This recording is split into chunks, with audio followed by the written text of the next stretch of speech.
know everybody wants to get out of here, but, okay. Next on the agenda is item number 88. Resolution approving forbearance agreement on the master lease between GRS Retail LLC and the city of Crosse. And I have an individual here wishing to speak. Can I have a motion for a public hearing? I have a motion and a second. All in favor say aye. Aye. Opposed? We're now in public hearing. Here to speak is Ted Matcom of 2000 North Main Street, Oregon, Wisconsin.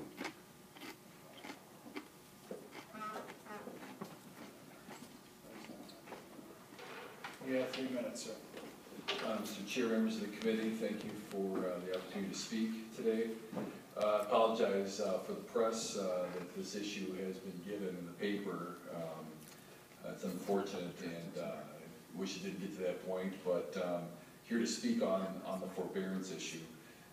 Gorman and the city have had a great partnership for the past 4 years trying to get Grand River Station completed. We overcame a lot of obstacles, had a lot of meetings to do that, and then we created an award-winning project, and we're very proud of that. We have always intended and always will, from this point forward, comply with our obligations to the city, and we intend to continue to do that.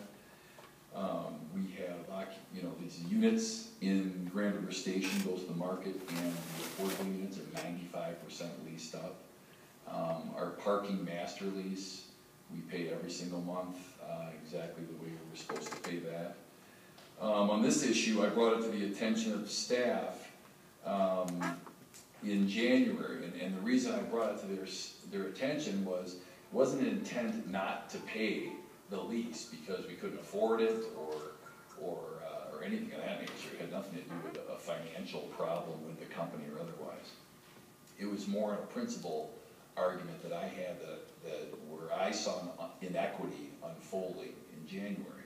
I brought that to the Board of Public Works' attention. They referred me to staff, where I talked to staff about my issue. And in short, my issue was that as the new ramp was being built near the river, and which will become a city ramp, the parkers were coming into our ramp on 3rd and J, which was the primary parking source for our retail tenants. And every time you talk to a retail tenant, what's the first question they ask? Parking. Where's my parking? Well, in front you have 3rd Street on both sides. You have 2-hour parking, but that's not going to handle 12,000 square feet of retail. So the primary source of our parking for the customers and the retail tenants is that 3rd and J parking structure. From January through August, that ramp has been pretty full. I mean, when we would go over there and tour retail tenants, they would say, we would tell them this is a first come, first serve lot, which when we were telling them in 2010 that story, it was fine. Because in 2010, that ramp was full, maybe a third, if that. Maybe 1 floor was filled up. After 2010, in January through August, that ramp had 3 floors of parking on it, and the tenants would say, where are my customers going to park? Well, they're going to have to find a spot. Well, the discussion stopped right there.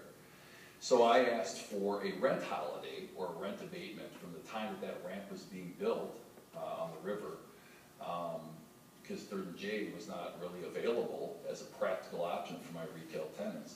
That was denied by staff, and I asked at that point I would like to take it to a committee or a higher level to discuss the issue because I thought it was an inequity. And it didn't happen. Months passed, and then we have a forbearance issue in front of us tonight.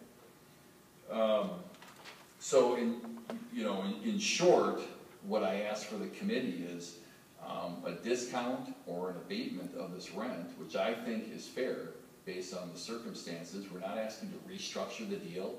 I've made my September payment, and I will make 8 years of payments beyond that. It's not an issue. But I thought that circumstances that was created by the city should not affect me adversely in having to pay lease payments on a circumstance that was changed by the city. And that was my primary premise for not paying the rent.